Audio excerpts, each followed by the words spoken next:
couple of behaviors that folks do in the workplace to self-sabotage are to not deliver their best work. That's one that many of us will do, and many people will have very old and good reasons for not delivering their best work, which we'll talk about in a moment. But another behavior that people have is that they'll put things off until the very last minute instead of doing what kind of scoping out what needs to be done and being proactive.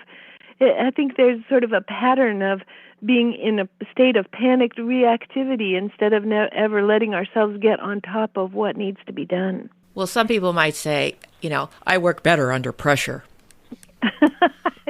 I hear that a lot. Okay. And in some ways, that's quite true neurobiologically, because the pressure then creates that sense of urgency, and the urgency makes the dopamine flow, and then we've got more energy to address, whatever needs to be done. So that is a very natural accommodation that we make to kind of use our brain's capacity to function in states of urgency in order to give ourselves more energy for things. Okay, but why do we let ourselves get into that situation? You really got me hooked there with that. People may not be doing their best work. Well, one of the things that can happen when we're little in our homes or in our family and in our schools is that we can create fabulous things, and we can have so much joy in our creation, and we can bring them to the mother or to a father or a sibling or a teacher, and we can just be in this state of expectation of shared delight. And then the person will say, well, but you spelled this word wrong, or the sky's not supposed to be purple, or what is that? Is that supposed to be a cat? Or did you say that's a hippopotamus?